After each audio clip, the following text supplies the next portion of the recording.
been enjoying this nice cool down, I know. but you're about to tell me and Jessica that we better enjoy it right now. Like, it's going away. Literally have dinner on the patio.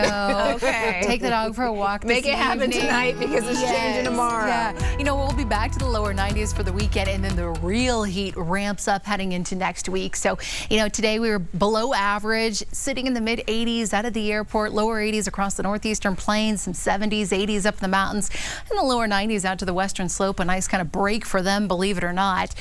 One thing we did not get a break from, the smoke. It came in early this morning. You saw some of those views.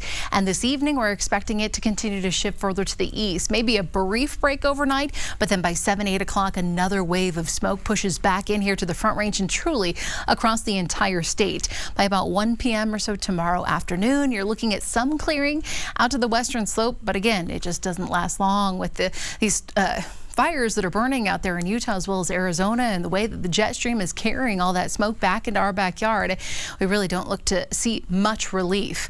As we look out there, you have to go way far to the east to see some of those stronger thunderstorms out there. Tornado watch in place until 10 p.m. Again, the northeastern corner of Colorado.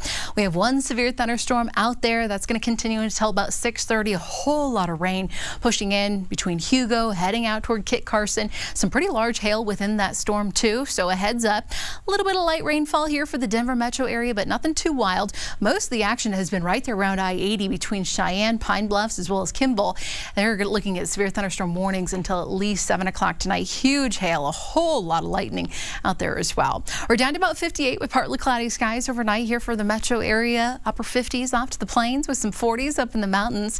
As we look at the futurecast, by about 7, 8 p.m., most of the shower activity will scoot off to the east. It's out of our hair overnight, and tomorrow morning you're going to wake up to some more hazy sunshine. The afternoon arrives, and then here we go yet again. Cloud cover increasing with a few isolated storms. I'd say we have a better shot off to the eastern side of the state where a couple of those could potentially turn severe. We are under a slight risk for severe weather around Akron and then further to the south around I-70, Burlington, and towards Springfield. Looking at the hour-by-hour forecast here in Denver, we'll be back to the upper 80s, low 90s with the cloud cover starting to pour in. 90 on the nose here in the metro area with lower 90s in Lamar, La Junta, and Pueblo too. Little cooler up through the foothills, low 70s in Grand Lake with 80s in Estes Park as well as Allens Park. Your Super 7-day forecasts, look at next week.